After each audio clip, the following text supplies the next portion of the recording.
Your vehicle may be equipped with our convenient HomeLink system.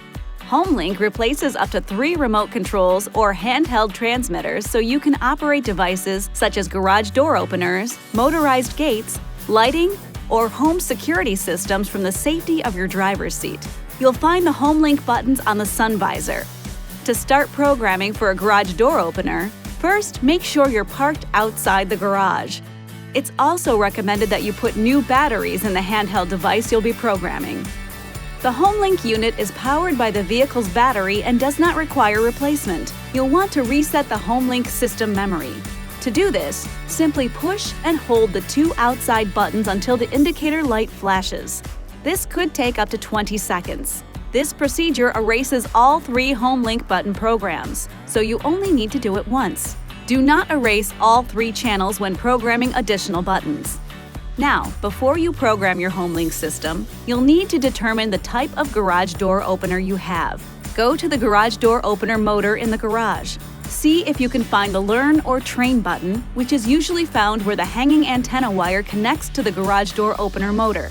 It is not the same button normally used to open and close the door, and it may vary by name or color depending on the manufacturer.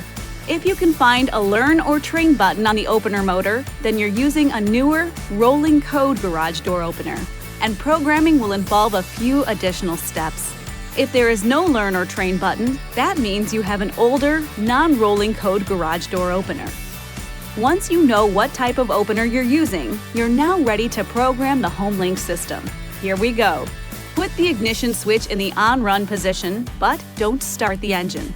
Hold the handheld transmitter 1 to 3 inches or 3 to 8 centimeters away from your HomeLink system.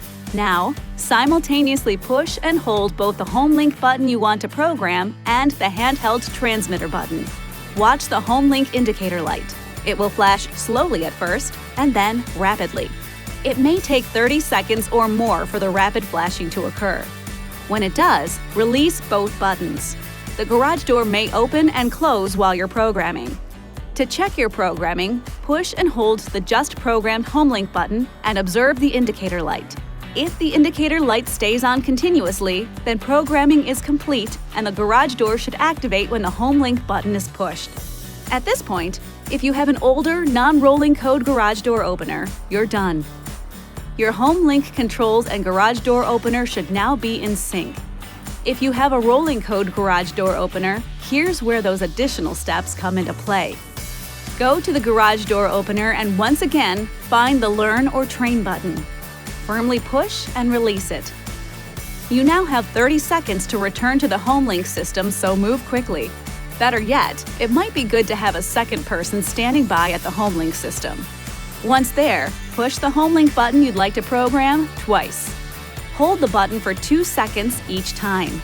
If the opener is plugged in and activates, programming is complete. If it does not activate, push the button a 3rd time for 2 seconds to complete the training. Please note that HomeLink will be disabled anytime an onboard security alarm is active. If you have any problems or require assistance, please call toll-free 1-800-355-3515 or visit homelink.com for information or assistance. This video is not intended to take the place of your owner's manual. For complete details and other important safety information, please see your owner's information.